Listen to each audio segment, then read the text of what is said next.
Ô, Débora, vamos trazer a Fernanda Manhota, nossa analista de internacional. Fernanda, muito boa tarde. Você mesma tinha falado ali dentro do contexto de coisas que estão acontecendo nos Estados Unidos que podem ter impacto na corrida pela Casa Branca. Agora, essa situação do furacão Milton. E já há, inclusive, acusação da parte do presidente Joe Biden de que o ex-presidente Donald Trump pode se valer dessa situação para publicar fake news, desinformação.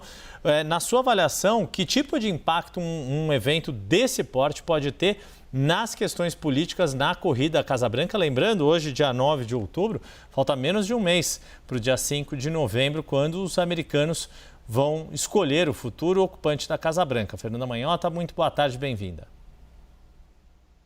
Oi, Yuri, Débora, todos que nos assistem. De fato, Yuri, desastres naturais de grande proporção, como é o caso, né, desse furacão em particular, eles são muito importantes, né, inclusive porque podem redesenhar a percepção de um certo público em relação aos candidatos, aos líderes, enfim, a maneira como esses líderes lidam com situações de emergência.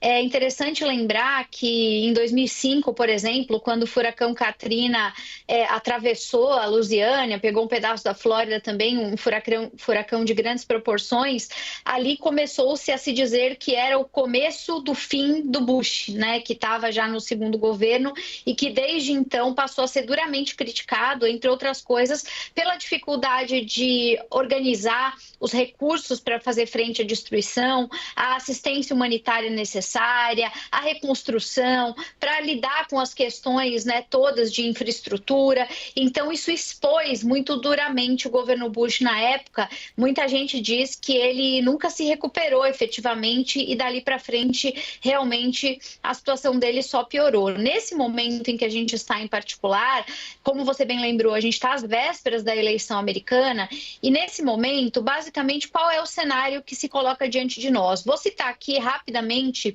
os últimos dados que foram apresentados, né, por um dos maiores estatísticos dos Estados Unidos, o Nate Silver. Ele publicou ontem um relatório atualizado com um modelo estatístico que ele usa já há vários anos e o pessoal dos Estados Unidos respeita muito, dizendo que a gente está diante de uma eleição que é 55 a 45, né, em termos de probabilidade, tendo aí Kamala Harris na dianteira, 55 de probabilidade para Kamala, 45 para o Trump. Algo que mudou recentemente. A Kamala vinha atrás do Trump e só ali por meados de setembro houve essa inversão. Então ela tem uma dianteira apertada, uma dianteira que é recente e ela precisa manter o fôlego nessa reta final, sendo que ela é parte do governo que vai ter, entre outras coisas, que lidar não só com outras crises que o mundo está atravessando, e os Estados Unidos estão envolvidos, né? Guerras, problemas econômicos, enfim, mas nesse momento, particularmente com um dano causado dessa proporção. Então, a gente está falando de uma eleição em que, nesse momento, praticamente não há mais indecisos, né? O Nate Silver apresenta, inclusive, um número dizendo que os indecisos são muito poucos, são menos de 5%, mas ainda existe uma incerteza permanente e a eleição ainda é muito equilibrada. O que é que vai virar o jogo? É se ninguém escorregar na reta final, basicamente aquela história que a gente sempre diz da motivação do eleitor, do comparecimento.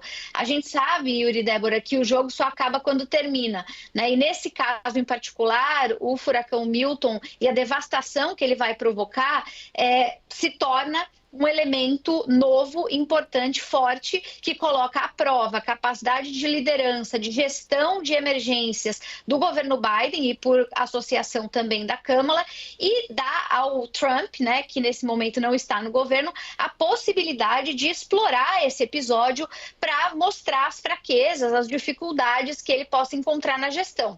Além de toda uma campanha de desinformação que a gente sabe que já está acontecendo. Mesmo nos últimos dias, falou bastante sobre a relação entre recursos do governo federal e imigração, sugeriu, né, que o uso de recursos estava sendo feito de maneira indevida, falou sobre apropriação inadequada desses recursos para finalidades que não seriam voltadas a fenômenos climáticos e, na verdade, quando isso tudo foi confrontado, o que se tem notícia é que ele, na verdade, misturou todas as agências, né? E ali houve um problema de ou compreensão ou comunicação, de qualquer modo, ele promoveu informações falsas. E isso, evidentemente, inflama o público, inflama o eleitorado. Então, como eu estava dizendo, né, a gente está diante de um período bastante decisivo, reta super final, corrida definida na vírgula, indecisão no horizonte e um fenômeno como esse que vai colocar à prova a capacidade desses atores de se manter equilibrados dentro das suas estratégias, Yuri e Débora.